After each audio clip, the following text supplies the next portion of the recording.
Adlaw nga Lunes karon mga kaigsuunan, petsa 3 sa bulan sa Oktubre tuig 2022. Ang pagbasa kinutlo gikan sa Ebanghelyo sumala ni San Lucas, Kapitulo 10, versikulo 25 ngadto sa 37. Unya miduol ang usa ka magtutudlo sa balaod aron pagsulay kang Jesus. Nangutana siya, magtutudlo unsay kinahanglan kong buhaton aron ako makadawat sa kinabuhing dayon? Si Jesus mitubag kaniya, unsa may giingon sa kasulatan o giunsa man nimo kini pagsabot? Ang magtutudlo sa balaod mitubag, igugmaa ang Ginoo nga imong Dios sa tibuok mong kasing-kasing ug sa tibuok mong kalag ug sa tibuok mong kusog ug sa tibuok mong hunahuna ug higugmaa ang imong isikatawo ingon sa paghigugma mo sa imong kaugalingon. Mitubag si Jesus, gusto ang imong tubag, buhata ka na ug makadawat ka sa kinabuhi. Apan gusto sa magtutudlo sa balaod nga ilhon siyang matarong busa, nangutana pagayod siya kang Jesus, kinsa ba di ay ang akong isigkatawo? Si Jesus mitubag, may usa ka tawo nga milugsong gikan sa Jerusalem ngadto sa Jericho og gibanhigan siya sa mga tulisan.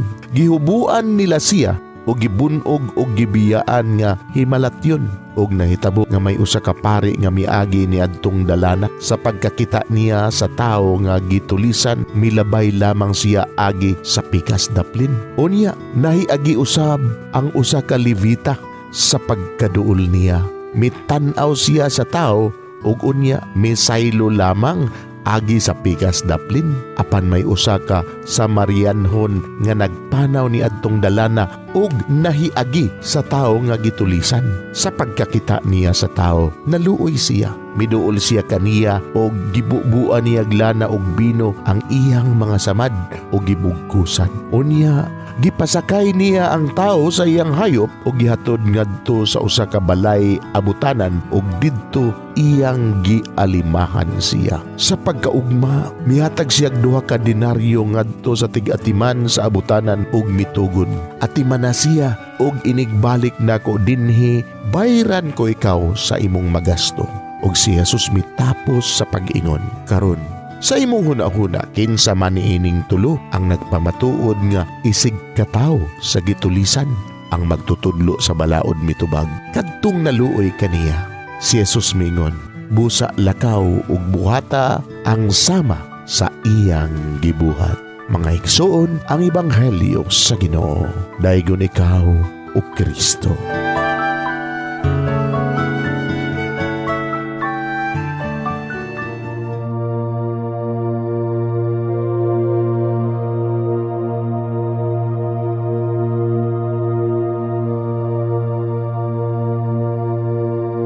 Pagampo sa dili pa magsugod sa trabaho. Magampo kita. Sa ngalan samahan, sa Anak ug sa Espiritu Santo. Amen. Langit mo namong Amahan, sa among pagsulod nining trabahoan, among gidala ang imong presensya uban kanamo. Among gipamulong ang imong kalinaw, imong grasya, imong kaluoy, ug ang imong perpektong hanay sa among mga trabaho. Among gipadayag ang imong gahom labaw sa tanan, diha sa mga butang nga among mahimo, masulti, mahuna-unaan ug mahukman sulod nining adlaw. Ginoo, nagapasalamat kami sa gasa sa kinabuhi niining bagong adlaw, niining kahigayunan nga kami nakasulod sa trabaho ug mamahimong parte niining nga grupo. Salamat sa mga gasa nga imong gitugyan kanamo. Hamong gamiton kini diha sa pagimaya kanimo. Hatagi kami sa kusog ug kadasig sa pagbuhat sa among mga trabaho. Panalangini ang among mga proyekto, mga ideya ug kusog, aron sa ingon bisan sa pinakagamay namong mga kalampusan, magahatag kini sa imong himaya.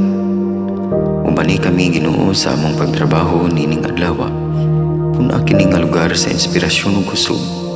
Tabangi kami nga magtrabaho isip usa ka grupo nga mapakita sa usag-usa ang kamaayo. Himuha kami nga maayo nga makabot namo ang mga butang nga kinahanglan namong buhaton. Himuha kini nga lugar nga puno sa kalipay ug panagihigalaay. Ug kamugaway ug kalinaw ang mapatigbabaw niining dapita. Ginoo, kung kami ana sa kalibog, giyahi kami. Kung kami muwadaan sa kadasing ug paglaom, dasiga kami.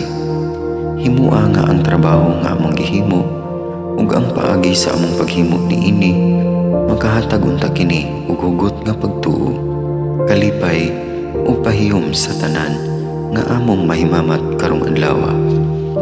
Panalangini ang among mga pamilya, among Pinoy-anan, among nasod. Himua nga magmatidud-anon kami sa pagtagad ug pag-amuma sa kalikupan ug sa tanang may kinabuhi diha sa pagbuhat kanamo sa pagkabot sa imong pangandoy alang sa hustisya ug kagawasan. O Ginoo, sa among pagbiya nining lugara, tagay kami sa imong panalangin ug kaluoy sa among pagbiyahe. Panalangini ang among mga pamilya ug Pinoy-anan nga anaon ta sa maayong kahimtang sama sa among pagbiya kanila. Ginoo, salamat sa tanang butang nga imong nabuhat, sa tanang butang nga imong gibuhat ug sa tanang butang nga imong buhaton pa. Sa ngalan ni Jesus, among giampo diha sa tumang pagigugma ug pagpasalamat. Amen. Sa ngalan sa Amahan, sa Anak ug sa Espiritu Santo. Amen.